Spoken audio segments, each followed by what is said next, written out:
Hello and welcome to Mudkit. Now this is the Allisport Toyota Landcruiser 4.2 80 series and 100 series replacement power steering pot. Question is it any good?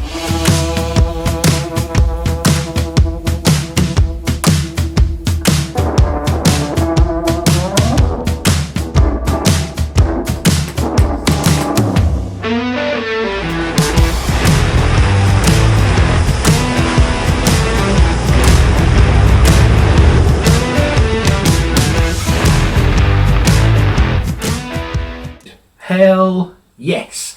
Do you need it? Well, that's entirely up to you. Do you want it? Well, you should do. Take a look at the damn thing. That is pure aluminium heaven. Welding like you wouldn't believe. It's just function over form, not form over function. For me, if something looks like it's there to do a job, whether it's a tool watch, like this is a tool watch, this is a diving watch, it's all about what it can do, not does it look pretty. So there it is. If you don't know anything about Allisport, Allisport are very well known in the Dakar rally world, also the World Rallycross series as well. They're a performance manufacturer based in England, and they're problem solvers. You know, they look at points of failure in various vehicles, whether it be overheating, so they make radiators, intake temperatures, they do all kind of intercoolers, air to air, and also charge coolers as well. Everything, you know, catch cans, header tanks, fuel tanks. They're even involved in turbos at the minute as well. But anything to do with performance basically, and you know, also experts when it comes to diesel engine performance as well. So why would you want to put this on your Land Cruiser? It solves a problem. It's not urgent. It's a nice to have as opposed to a must have. But this is the standard power steering reservoir. They're kind of on the front of the engine. For some reason, they don't fare too well compared to something like an aluminium radiator that's before this. They tend to kind of rust on the front. Water gets in this little lip here, and these are brazed, they're not particularly strong. And then this cap is pressed on, and they do tend to leak under there. Mine leaked a fraction. It's not going to stop the car, but it's just one of those annoying things. If you're a bit of a former revving Kevin like me, I used to be huge into my Japanese cars, and we used to pop the bonnet, and it's all about what you've got going on under there, all the performance bolt-ons. Bolt-on Barry.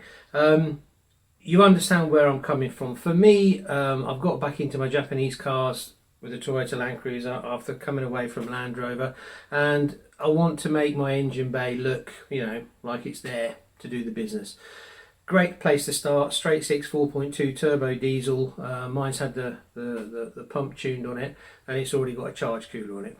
But anyway, this sits right at the front. When you open the bonnet, it's one of the first things you see, and it's just a pressed bit of steel. It's not there doing a spectacular job, it's not like a turbocharger or anything like that. But yeah, it's just a bit of a horrible thing. Anyway, they are prone to failure. So yeah, Allisport have brought this bad boy out. Again, this is the spec that they've done on this. We're talking, the main body is 6063.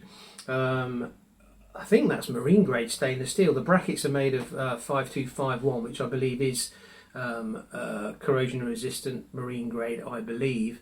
But just look at it, it's all fully TIG welded. The welds are insane. Look at that bracket. The way the top is welded on is just spectacular. The welding underneath, you cannot fault it. The way these pipes are welded on, I mean, they are never going to break in a million years. And it's a hell of a lot lighter. It's got a CNC machine top that's all done in-house with a breather on it. I believe that little elbow is stainless by the look of it. And then you've got all the baffle plates inside. Compared to the standard one, apart from the corrosion, I do believe that there's an issue with the breather hole getting blocked. I'm not sure if that little dot there is it, but that was corroded with a load of crud.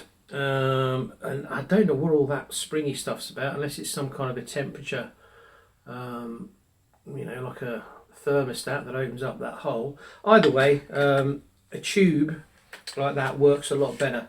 I was speaking to Andrew, the guy that owns Allisport, and he was telling me through his experience, it's better to have a tube like that. You can, these are press fit connections. You can link that up to your air intake. If you've got a snorkel, you can have it completely out of the way with a longer tube. But even that tube on its own, if you end up in water, and the kind of stuff I'll be doing, I may end up in water for a while. I might get bogged in a kind of a ditch that's full of water and trying to get out. You get variance in temperature. So going from hot to cold is a contraction, and sometimes you can take stuff into the power steering fluid.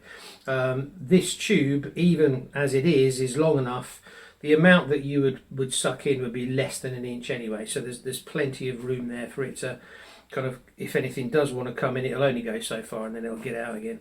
But yeah, just really well thought through piece of kit. Absolutely love it. I don't know how they make them for the money. I think I paid about 130 quid for this.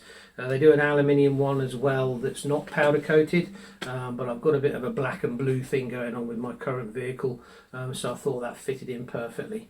But yeah, like I say, if nothing else, I'm going to be completely honest, it just looks great, but I know it's doing a job. So there it is, looking all purposeful and black and mean, or tactical, or whatever you want to call it.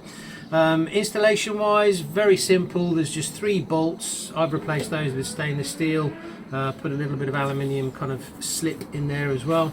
You'll need to get a couple of Jubilee clips, a 24mm and a 16mm one. Do not use the standard clips that you just pinch together. They're absolutely rubbish. The other thing you will probably, may or may not, need to take into account is the Jubilee clip that's on the radiator hose that's directly underneath. If the twist or the screw bit of that is at the top, you'll have to undo that, move it round and tighten it back up again so it's not in the way. That's about it really. Very simple, very straightforward. Just top it up again with fluid, and away you go. Hope that's been helpful. Hope you've enjoyed the video. To see more videos like this, hit the subscribe button, and if you liked it, give us a thumbs up, and we'll see you on the next video. Take care.